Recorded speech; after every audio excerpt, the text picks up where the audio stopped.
Hi, this is James. I just wanted to talk a little bit about karma. Astrology is based on karma. And many times people will ask me in a reading, can you tell me about my karma? And I kind of always chuckle to myself when people ask me that question because, of course, your whole horoscope is karma. It's nothing but karma. In fact, Vedic astrology is the practical application of the science of karma. Most people think of karma as cause and effect. And that's really true. You know, as you sow, so shall you reap. You know, that's that old Bible adage. And it's very true that if you do bad things come back to you. If you do good things come back to you. That's sort of most people's understanding of the theory of karma. But on the other hand, most people also, I think, have a bit of a simplistic view of karma. Karma is actually a very intricate, complex, abstract, law or rule, and it's something that forms the very foundation of not only Vedic astrology but the entire system that underlies Vedic astrology, the whole Vedic tradition, everything about the evolution of the soul as it transmigrates from life to life. In this idea of rebirth and reincarnation. Karma is at the basis of it. When people talk about spiritual development, they're really talking about the evolution of the soul as it extracts itself from the shroud of karma.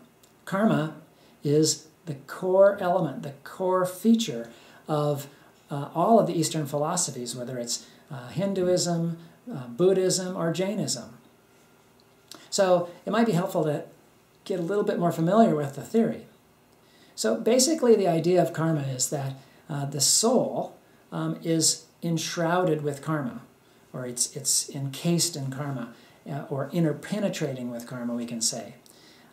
There's a subtle sheath within the aura, which the Jains call the karman sharir, which is the karmic body. We can call it the causal body, if you will.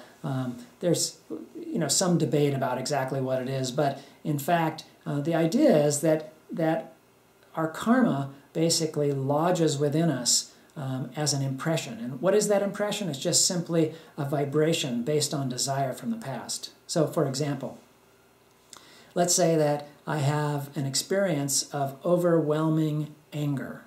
My neighbor, his dog comes into my yard and poops in my yard, and I get really upset. And so I go over and I shoot him. Maybe that happened in some past life or something. Now I incur a karma. I incur some kind of,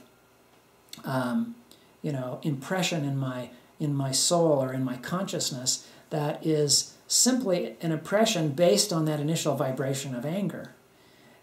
Even psychologists tell us this is the way it works. Even in modern psychology, they have a kind of a theory of karma, which says that if you vibrate in an intense emotion, fear or anger or whatever, it will impress you. It will cause an impression within you, and that will affect you later on in your life. It's the same thing in the theory of karma. You don't need the whole idea of rebirth and reincarnation in order to tell you that karma is a real concept, a real thing.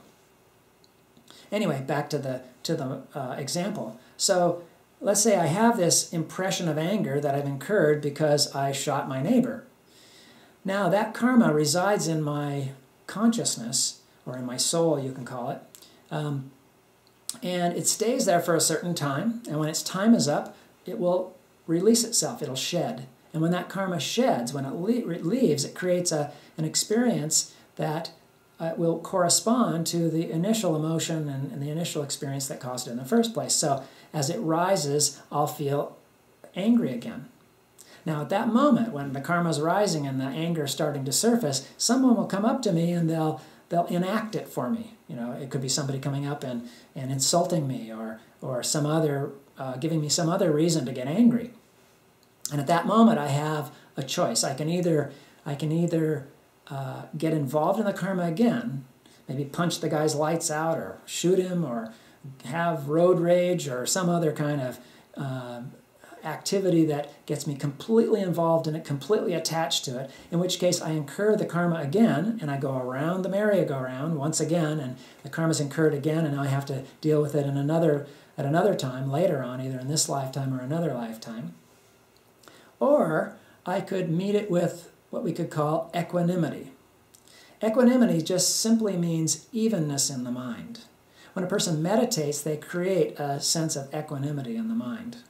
This is because they experience an internal experience of quieting the mind and bringing it to a state of dispassion and ultimately to a state of transcendence, which is a state which is non-dual. It's absolute. It's non-relative. And as a result, this state of equanimity in the mind causes the shedding of karmas. And it also allows us to meet karmas that are being shed.